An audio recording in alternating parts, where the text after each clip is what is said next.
Welcome to the Boss It Weekly podcast, a no-nonsense, no-hype, frank and close-up analysis of what is currently working and what is not in the world of software. The Boss It podcast is packed with major takeaways for software business owners and managers. So, let's begin. Well, we're going to go back in time a little bit now. And for those of you that listened to the Boss It podcast in season 1, you may remember that chap that I used to talk to. Now, what was his name? Michael Humblet. That was the guy. Humble with a T, Mark. So, you're back. We thought we'd do a catch-up. In a lockdown, in a new house, I built a bunker. So if the signal drops, it's probably because others are on the line. But, yes, things are good, Mark. It's good to come back to the show and annoy you further because I think it's been a long time since somebody actually challenged you. I haven't been annoyed for months, actually. So, actually, the reason that you're coming in is that I'd been told that you wanted to come on to the podcast to announce your retirement from the industry. Is that right? Absolutely. And also to give you a good beating because I thought it's time somebody challenged this man. So what have you been up to? And what are you going to be doing in the future? Because you're not retiring, are you? So I've been up to several things. I started another company. I'm actually writing a book, Mark. So lots of things are happening. I'm even more on stages. I mean, all the stuff we talked in the beginning is actually being executed and is going well. I had a lot of lessons. So some of the stuff I want to share with you and the listeners.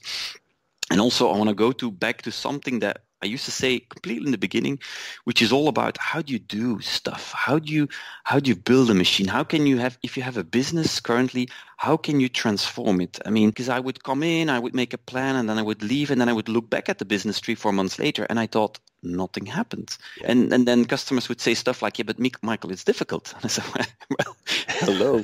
So I think yeah. Well, we had a little bit of a conversation before we started this podcast recording, and we've shared a few mutual experiences that we've had. And I also wanted to talk a little bit about some of the thinking that we've had around Boss Equity, because I think it's pertinent to maybe some of your thoughts as well, and some of the things we're doing. So it would be really good just to have that coffee conversation that we used to have, which is what it was all about.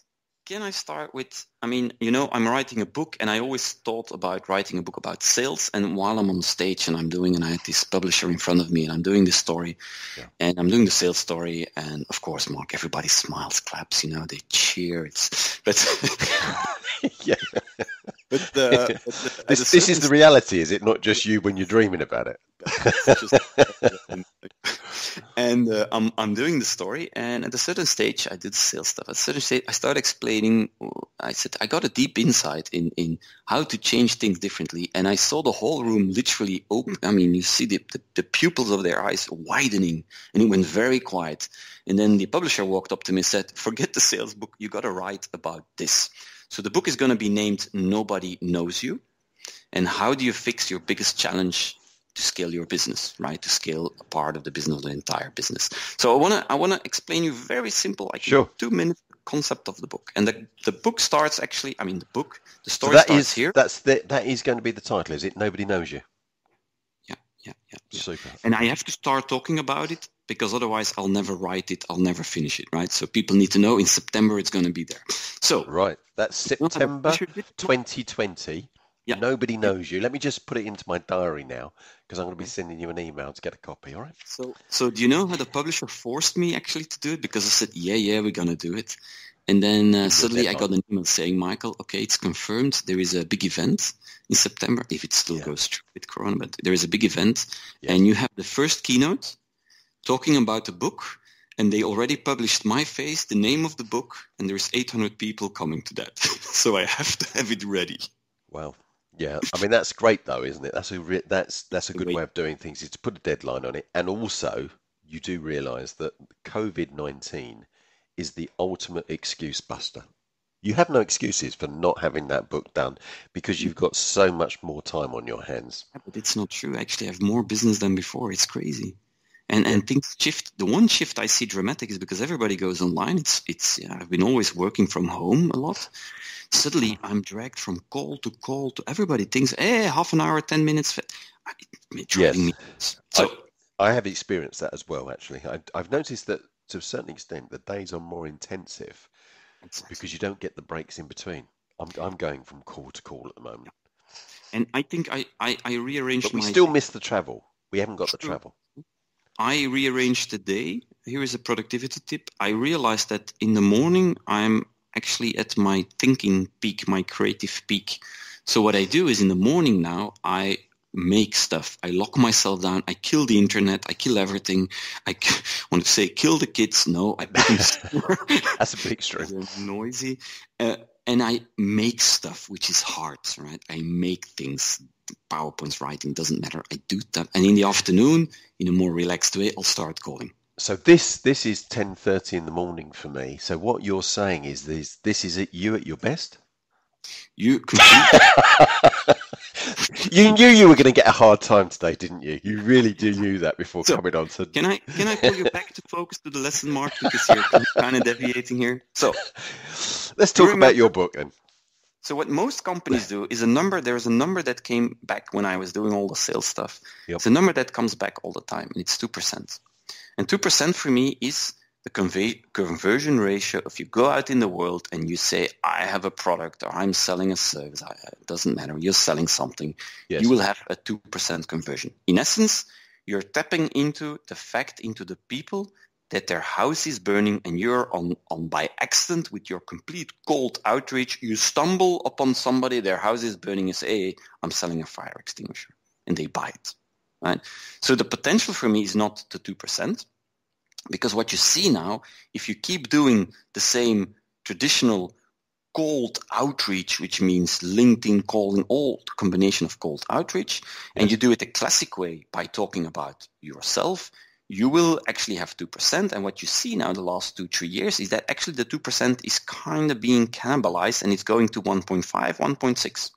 So whatever you've been doing for the last 10, 15 years, you gotta change stuff, right? So let me explain the very basic concept behind this. So if you know that you have the 2%, that means that you need to aim your gun at the 98% of the others. There are two flavors. Part one is people that will never buy your stuff for various reasons, but there is a big chunk of people that are not ready to buy yet. Yep. There is no sense of urgency, their house is not on fire. See? So how does it go? So let me first explain traditional approach. Traditional approach means I'm selling a product or a service, which let's say the same thing, and I'm basically talking the whole day long about my company, my product, my service. I'm basically saying this is what I do, very feature-oriented, buy now, buy now. In essence, I am saying to people, you have a problem, I can shortcut time because I can solve it for you. I don't know if this is proper English, but I can unburden you. Is that proper English? Yes, to unburden, yep. I've been working on my English, Mark. Yeah, that's good. Anyway, so let's call that delivered. So that's the 2%. But in order to get that and to scale that, I need to start looking way earlier in the journey. And the journey always starts like this. I am a CEO, or I'm working for the CEO, or I have a company, or I'm somewhere in department. And at a certain stage, I see something. I basically am inspired. I see a company doing well. I see a movie. I listen to a podcast, and I think, I'm interested. It makes me dream. Yes. Right? The dream shows me a potential of what I could become or what the company could become. It captures your attention. Yes. Now, I call it inspiration. But don't forget, people don't realize that a founder or a CEO has a different dream than somebody working for the CEO. Right? So when you do inspirational stuff, you have to have in mind what's the dream, what's the vision, what are you showing, what's the potential, depending on the persona, the person in front of you. So when I make sales decks that are inspirational, I'll probably have 2-3 different versions, a strategic one, an operational one. Okay. Now, the mistake I made over the years was that I would do something very inspirational. I would show them this is what you could become, and people said, I want it, and then I would try to sell them my stuff. I would try to deliver my product or service, and I would go feature, feature, feature. Now, Mark, that doesn't work. And that still gives you the 2% because there is a fundamental gap between those two. Let me try and ask you the question. If you are inspired, Mark, and you see something, you say, damn, I could make Boss Equity. I could scale it tenfold. Yes. And you listen to a guy that tells you the story. What would you do next? Instead of mailing him, calling him, because that would mean the step too far. What would you try and do in between? Well, I think it's a trick question. Huh? No, it's just fine. I don't mind trick questions. I'm used to this. I came prepared knowing that you were going to be on this podcast. I think I would probably do some general research in whatever it was that they are saying, because I know that especially on the internet, there are lots of claims and so-called evidence to back up their claims. And you do a bit of research and you find that evidence is a bit flimsy, put it that way. So I'd probably do that. I would probably reach out to that company as well. Yeah. So I don't have a problem with that and start a conversation with them. Yeah, I may not be ready to buy now. So most people have the following reaction. Exactly what you say. Yeah. They say, teach me so I can do it myself. Give me tools, give me examples. Because all of us, yes, we probably can all do it ourselves. We probably could. With enough time and money, we could. Most people, by the way, could. Especially founders, they have the right mindset, they could. Yep. The question is, of course, they don't want to do it, right? So what we need to do is, once we do something inspirational, we need to make sure that we provide the material, the tools, the visuals, whatever, that they can do it themselves. The funny part is that if you do that, it is not because you share your best idea that they can operationalize. You can explain how to sell a company and you could do it in 2-3 days. It doesn't mean they can sell the company. See? So I've got a question for you then. Yeah. Because this is one that's come up just recently and is an ongoing conversation we've had within Boss Equity. Is, as you know, we do podcasts and we've done a newsletter now for over 20 years.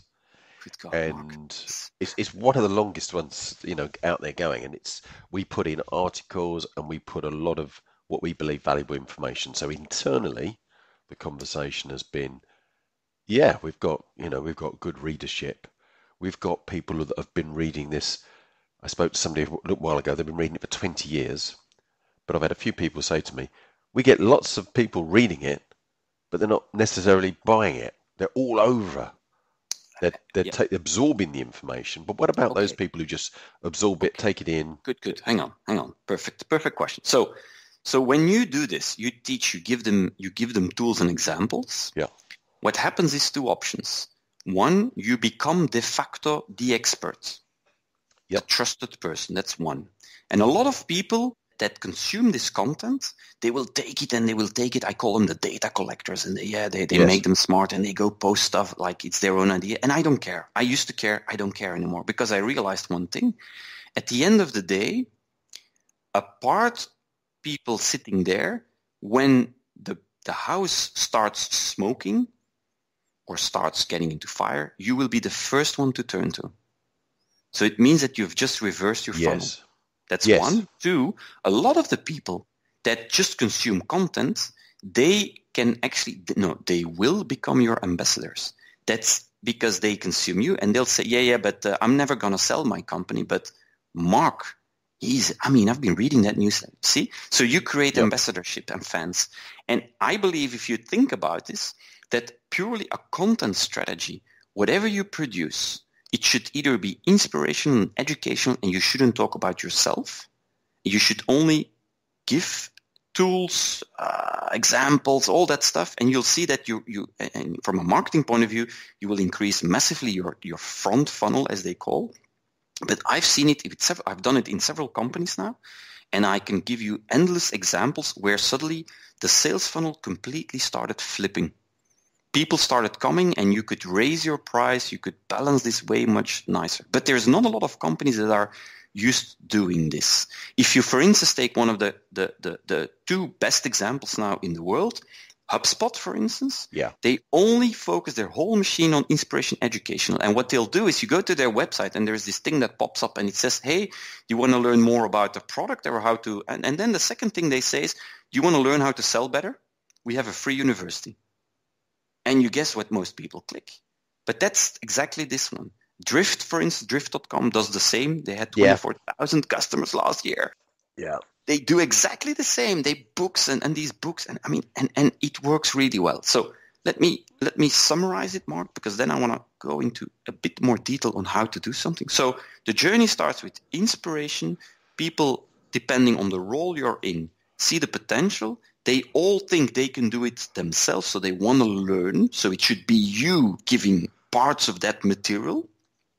And then, of course, you can actually start selling and telling them, hey, here is material that could do it for you. And then I made a crucial thinking mistake. And I thought, okay, I'm there. I have my 3 pillars, or whatever you want to put them. I made a nice graph from that.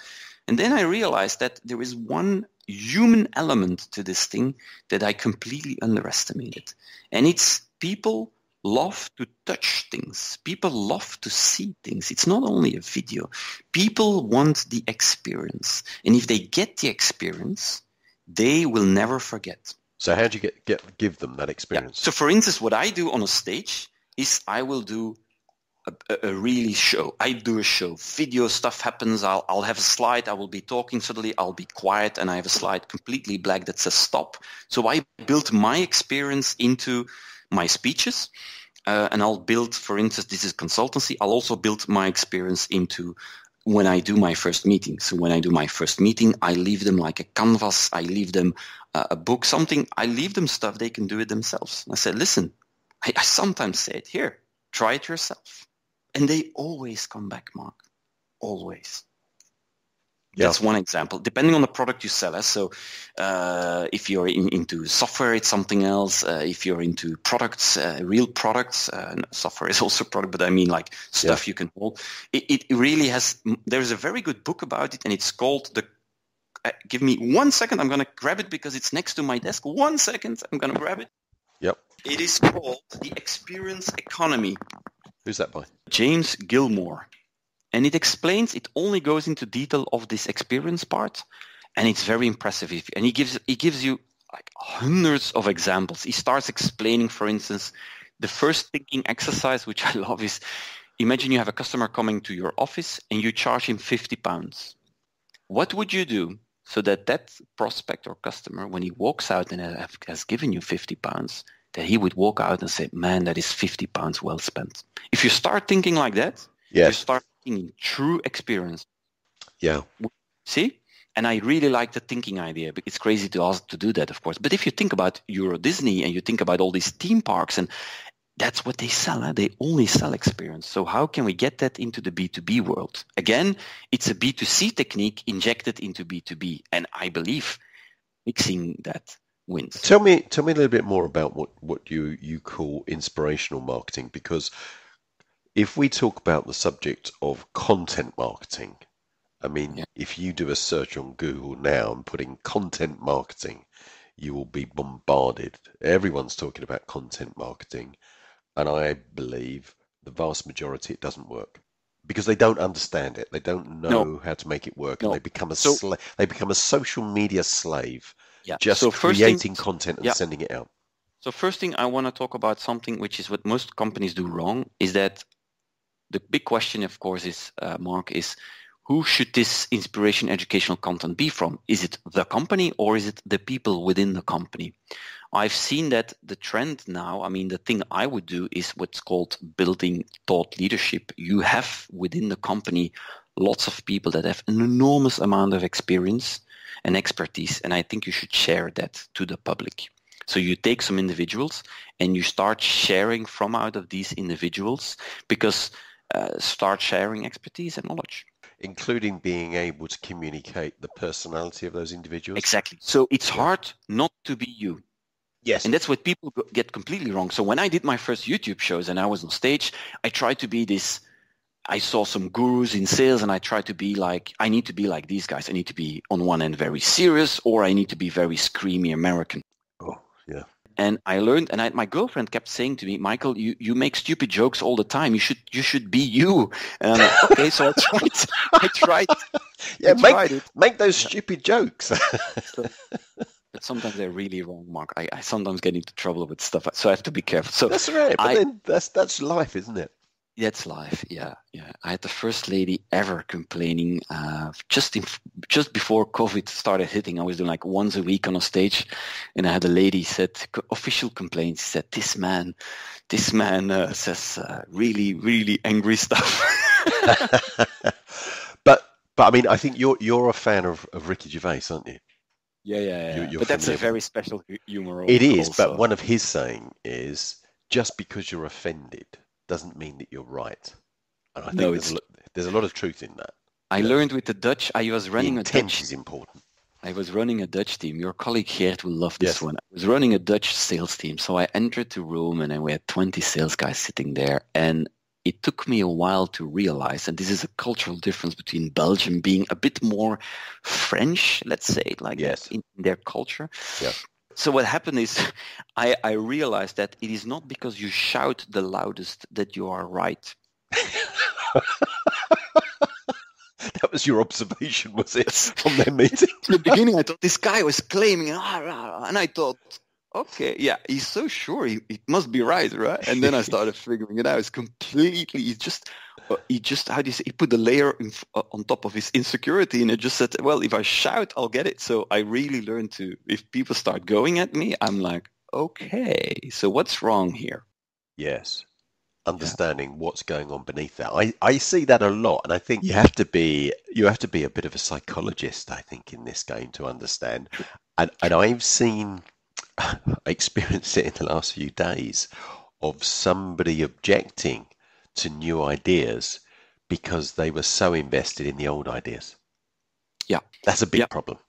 Yeah, it is a big problem. So one of the things that I started noticing the last year is that I would come in and I would explain them, so this is the new model and you should think like this, and I give them examples. I actually give them proof. I learn to give them the experience. I just say, come, give me your laptop. Let me make a post on LinkedIn for you, just to prove it. And then they get they immediately see the impact. So that's the experience. I kind of convince them, and then I'll make a plan and I'll help them. And then they say, okay, well, now we need some new people that don't know it's impossible. We need some new people. And then they hire people to execute some of this stuff. And what they do is they don't realize they hire people that are exactly in the same industry as they've been. They hire this. And so these new people come in, they watch this stuff and say, Michael, this is fantastic. And they don't do it. They do the classic conservative stuff. Yes. And it's a real problem. It is a real problem. And I get really upset. And the founders know it, but they sometimes don't know how to fix it. How do we, it's a problem that we both come across, is how do we change the mindset? Because in order to change an action, I think you first have to change somebody's mindset. Change the mindset, their behavior will change the actions, and they'll get different results. How do we help people who are very invested in what they've always done, and they've put a lot of work behind it and they've put a lot of belief in it, but they've come to us because it's not working, but they don't want to really change? How do we overcome that? So first I tell them, I said, whatever you're doing, there is a lot more in what you're doing than you're currently showing. So I make them experts. I really push that expertise. And two, you don't want to know how much education and coaching and all of that needs to happen, but the biggest important thing is proving that it works. So I'll look for something small or something just to prove that a different approach works, and then you see their eyes going like, and then I tell them, okay, but now we need to build the machine. And I want to quickly talk about that machine, because let's just look into whatever content marketing you want to do. But let's take a very simple approach that I do. So I started looking into writing. You said newsletters, blogs, all the stuff. It takes a long time to make that. And if I say the word newsletter, most companies go like, right? So then I started... It's just a form of communication. Yes. And I want to talk a bit about writing. So I'll jump in once you've finished your advert. So what we do is we started building a pure content machine. Very simple explained. It's hard to start something. So I realized when you start something, it's actually easy to continue. So why don't you do the following? So what we do is now, and I do it on myself, but I've been doing it for 20, 30 companies in the meantime, is that we would come in and we would film in one day we would make 10 to 15 movies. And what are these movies? There are 3 to 5 minutes where you basically answer a question of a customer. Very basic expertise that you have. That's one example. You could do a show like you're doing, something very basic. But if you have 15 videos in one day, it means for 15 weeks, you have one video to post.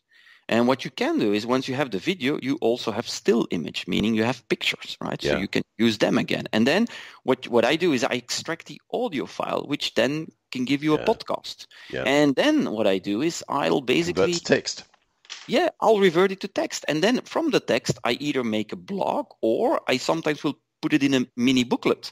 So that means my one day of work will create an average between 40 to 45 pieces of content, which is a year's worth. So if I keep doing that every 6-7 weeks, man, you will eat your market alive. Then, of course, that's number one. And then, of course, number two, it's all about the technique in distributing and funneling. Yeah, there is some technique, but those people are easier to find, in all bluntness. Yeah. How do you create 10 to 15 videos, movies in a day? Tell me your process. Well, that would seem a lot. A lot of people listening to that will think, "Wow, no. I struggle to make one." So everything I say here, you can check LinkedIn and my YouTube and all of that. Yeah. You literally see it happening in front of you. The way we do it is we always have two approaches. So, for instance, in the morning, I would do 5 interviews. You have to think in a production way. So I do 5 interviews, 45-minute slots. That's my YouTube show, 45-minute slots. They come in, we talk, and then the next one is literally like a machine. We change decor, the background. And then in the afternoon, I'll do 10 movies where I basically take one of my PowerPoints or whatever I've been explaining, I put it just below the camera, and I explain one slide in 3-4 minutes. Most of the time, it's explaining a problem that a customer is facing. And what I try to avoid in the afternoon is edit. Edit is expensive in video. So what I'll do is I do 3-4 minute explainer. If it's wrong, I do it again. And I've seen that I can do more than most people because I got trained in it. I can do 10. It's no problem. So if you're a company, I would advise you to do the following. Take your CEO, take a true expert somewhere on the floor so you have different faces. Make sure that gender equality, all of that stuff. I don't need to explain all that. But take 3-4 people. Let them all prepare 3-4 3-minute movies. Don't script them because you see that. Let them talk from their pure expertise. That's how that's what we do for companies. Yeah. And then it becomes a bit lighter because if you do it alone, you die. At the end of the day, you're dead, Mark. I'm dead. I'm completely wasted. Yeah, we've seen time and time again. In fact, we found when we first started this podcast, the first sort of real main concept that we had is unscripted. It's a conversation because then we can be more natural. And I think also the difference is if you script something, it means that somebody has to write something down. And again, particularly in the software technology sector, companies are very, very, very poor at that written communication because they go into this strained business language that is really boring, very dull, very dense. Here is also a shortcut if you really want to produce like a booklet or something small, 8 by 8 pages, right? So if I would stick a microphone under your nose and I ask you questions about a certain topic, sure, you'll probably be talking. I'll have to tell you to shut up, right? Yeah. So why don't you do that instead of you can talk? Yeah. Why don't you instead of going to copywriting, something's happening, you take your phone and you just record yourself. And that piece of text with rev.com, rev.com, you can have $1 per minute. You get the text back, you send that to a designer, and we do that sometimes. We make, to prove it works, what I sometimes do is I make booklets in one day and say, listen, if I can do that, can you imagine if you put some proper design and people just don't realize. I give you a real example. A company called TheoPlayer. They make a video streaming player. And they do many more things, but it's one of the elements. So I'm at their board. We're discussing what I just showed you. And they look very critical to me. And I said, can I prove, that was the morning, can I prove that I can get more emails than anybody of you, whatever you've done in a short period of time? And they looked at me and said, yeah, sure.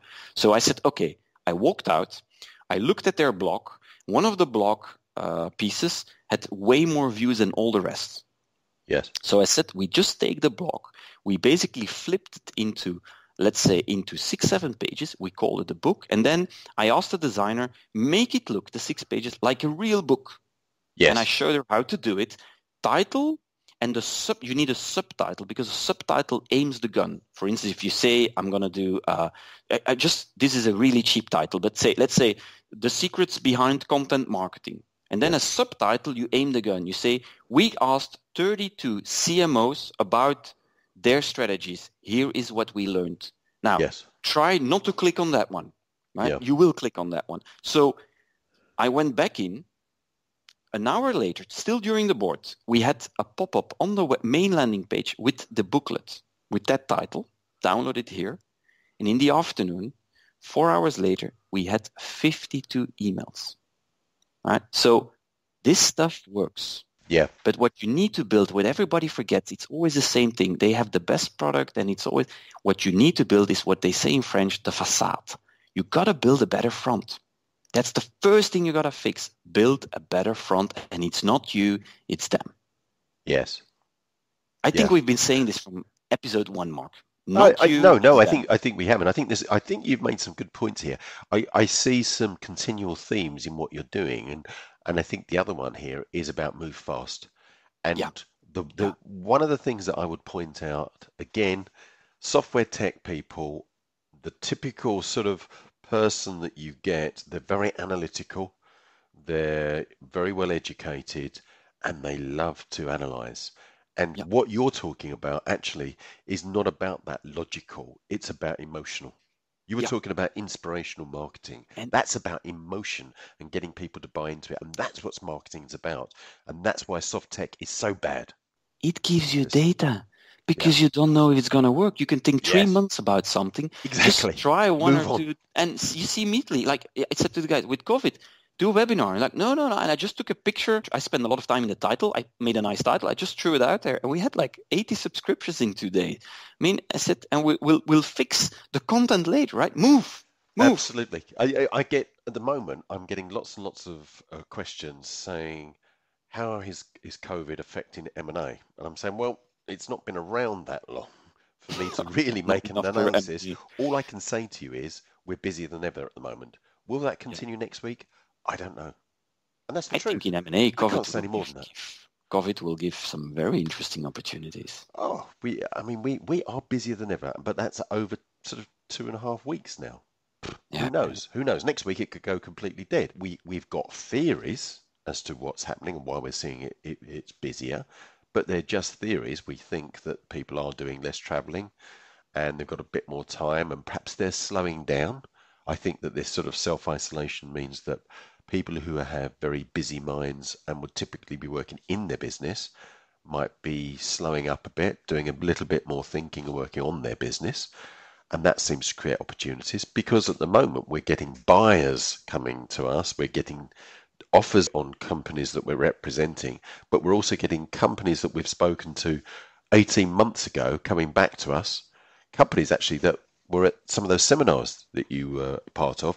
We've had 4 over the last sort of 3 weeks come back to us and say, we're at your seminar, we really enjoyed it, we got some good benefit from that, we now want to start. Quite interesting. I mean, but that's all I can say to people. I'm getting people asking me about raising money. Is now a good time to raise money? Well, the investors are there and they've got pots of money and they know that this won't last forever. Maybe it is a good time. Let's go see. Let's try it. One of the sales advices when people ask me is what you should do now in sales is you call all your customers and your prospects and just 10-minute, very personal call, ask them, are you fine? How is your business? Don't sell. Yes. And I think, and I see sales looking at me and I said, just try it. You'll have an extremely rational conversation, a very sensible, you're there. And I asked them, said, is there something I can do to help you? And I said, I'm not talking about sales. And I think you should do that. And then they say, yeah, Michael, can the company send out a mail to all? I said, are you insane? It's the personal aspect that's relevant. Man, lazy sales. Yeah. and yeah, I mean, that's exactly what we've been doing. That was the sort of our first reaction. Yeah.